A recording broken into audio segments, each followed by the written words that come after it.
Are you trying to speak English, but suddenly your mind goes blank? You know the words, but your mouth just freezes? Oh, I know exactly how that feels. And guess what? Everyone experiences it at some point, totally normal. But today we have a solution, a method that can really help you feel confident and fluent. Focused listening practice. Yes, listening can dramatically improve your comprehension and your speaking too. Hello, everyone. I'm Melissa, your English learning partner. And I'm Jake. Welcome back to our podcast where we make English learning practical, fun, and interactive.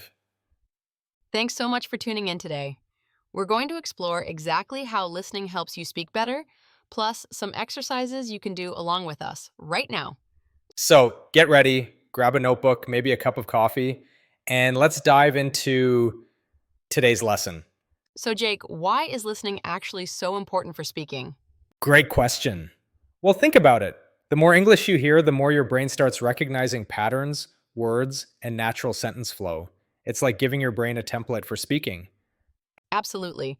And it's not just hearing the words, listening helps with pronunciation, stress, intonation, and rhythm. All things that make your English sound natural. Exactly. I remember when I started learning English, I used to read a lot, but I couldn't understand when native speakers talked fast. It was frustrating. I had the same problem, but then I started listening to podcasts, movies, and even music in English. Slowly, I started catching phrases before I even thought about translating them. And that's what we want for you today, to help your brain think in English naturally through listening. Let's break this down step by step so you can practice with us and see real improvement. Active listening means you're not just hearing English, you're paying attention. Listen for keywords, intonation, and rhythm. Let's try an example. Repeat after me.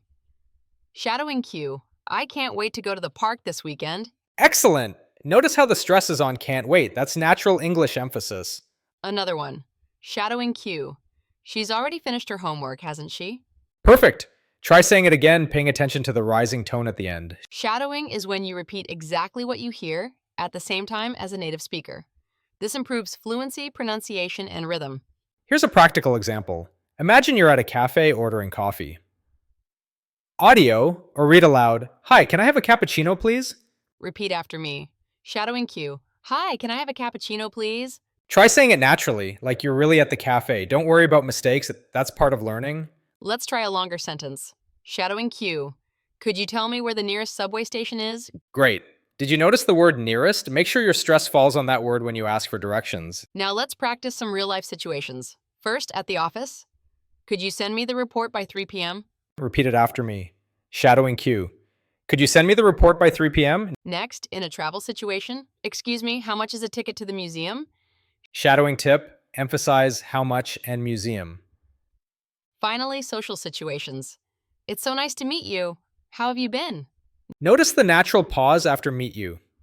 It's subtle but important for fluency. Let's pick out some key phrases from our examples. Can't wait. Shows excitement. Could you? Polite request. Excuse me. Attention grabber. How have you been? Casual greeting. Write them down. Try using them in your next conversation. Time for a mini quiz. I'll give you a situation and you decide which phrase is more natural. Scenario 1. You meet a friend after a long time. Which sounds better? Nice to see you, how you do? B. It's so nice to meet you, how have you been? Pause for a moment and repeat the correct choice. Shadowing cue. It's so nice to meet you. How have you been? Scenario 2.